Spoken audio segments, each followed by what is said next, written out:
Chotila national highway પર નાયબ collector Haresh T Makwana અને તેમની ટીમે રાત્રિના સમયે આકસ્મિક તપાસ કરતા એલપીજી ગેસના સિલિન્ડર ભરેલા આઈસર વાહનને રોકવામાં આવ્યું હતું. રિલાયન્સ કંપનીના 95 જેટલા એલપીજી સિલિન્ડર ભરેલી આઈસર ચાલકની પૂછપરછ કરતા અને વાહનમાં રહેલા દસ્તાવેજ ચેક કરતા આ gas cylinder Reliance petro marketing મેટોડાથી ભરી ગોંડલ તાલુકાના રીબડા ખાતે લઈ જવાના હતા, પરંતુ ગેસ સિલિન્ડર ભરેલા આ આઈસર ડાયવર્ઝન કરી સુરેન્દ્રનગર જિલ્લાના સહેલા મુકામે લઈ જઈ રહ્યા હતા.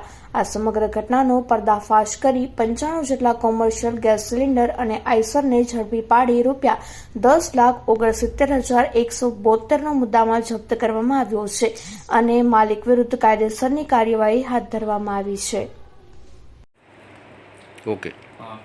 રાત્રિના ટાઈમે અમારી નાયબ કલેક્ટર પ્રાંત ચોટીલાની ટીમ સાથે અમો ચોટીલા અમદાવાદ હાઈવે પર તપાસણીમાં હતા. તે વખતે એક આઈસર ગાડી જેનો નંબર છે GJ3AZ7407 જે એલપીજી ગેસ સિલિન્ડર ભરીને વહન કરી રહી હતી. આ ગાડીની તલાશી લેતા અને ડ્રાઈવરનો જવાબ અને બિલોની તપાસણી કરતા આ જથ્થો છે એ જથ્થો રિલાયન્સ પેટ્રો માર્કેટિંગ મટોડા ખાતેથી લોડિંગ કરી અને ગોંડલ તાલુકાના રીબડા ગામે લઈ જવાના હતા, પરંતુ તેઓએ આ તમામ 95 એલપીજી ગેસના સિલિન્ડરને ડાયવર્ઝન કરી અને સાયલા બાજુ ઇન્ડસ્ટ્રીની સિરામિક ઇન્ડસ્ટ્રીની અંદર લઈ જતા હોવાનું કબૂલ કરેલ છે.